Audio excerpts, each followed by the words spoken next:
தடுத்து நிறுத்த முடியாத ஆறை போல, வற்றாத நீரூற்றை போல கர்த்தர் என்னை பயன்படுத்த போகிறார். வாலிப தம்பி, வாலிப தங்கச்சி, உன் மேல ஆண்டவர் ஒரு ஸ்பெஷல் அனாயிண்டிங் ஆண்டவர் வச்சிருக்கிறாரு.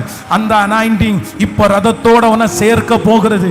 அந்த ரதத்தோடு மட்டுமல்ல, நீ அறியாத ஒரு இடத்திலையும் கர்த்தர் உன்னை ஆளுகை செய்து, ஆமென், யாருக்கும் கிடைக்காத ஒரு அனுபவத்தை, இதே நிறைய பேருக்கு கிடைக்காத ஒரு அனுபவத்தை கர்த்தர் தருவேன் என்று நல்ல கைகளை தட்டி, இயேசுவே என் கால்களை மான்கள் கால்கள் போல ஆக்கிறவர், எங்கள் கால்களை மான்கள் கால்கள் போல ஆக்கிறவர். இயேசுப்பா, இயேசுப்பா, இப்போ இப்போ அந்த தடைகள் உடையட்டும் ஐயா. எங்க பிள்ளைகளிடத்துல இருக்கிற சோர்வு எடுக்கப்படட்டும் ஐயா. அந்த பாவம் விட்டு வெளியே போகட்டும் ஐயா. இந்த 40வது நாள் முடிய முடிய முடிய முடிய ஆவியானவர் முழுக்க முழுக்க ஆளுகை செய்யணும்.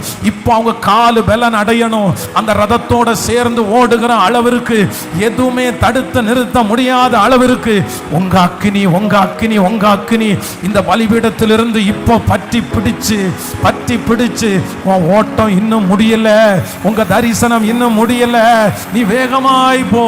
இதோ நீ நிறைய பேருடைய குழப்பத்தை மாற்றுவதற்காய் தெரிந்து கொள்ளப்பட்ட ஒரு தேவனுடைய பிள்ளை, தேவனுடைய பிள்ளை.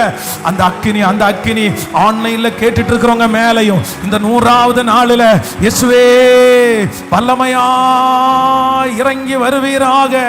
இதுவரையிலும் கண்டிராத மகிமை, இதுவரையிலும் பார்த்திராத மகிமை, இதுவரையிலும் கேள்விப்பட்டிராத மகிமை, இதை குறித்து யாரும் சொல்லிராத ஒரு மகிமை என் பிள்ளைகளை ஆளுகை செய்வதற்கு இப்பொழுது ஒரு ரதம், இப்பொழுது ஒரு ரதம், இதோ சேர்ந்து கொள்ளும்படியாய் ஒரு ரதம் அனுப்பப்படுவதாக, அனுப்பப்படுவதாக கர்த்தர் சொல்லுகிறார்.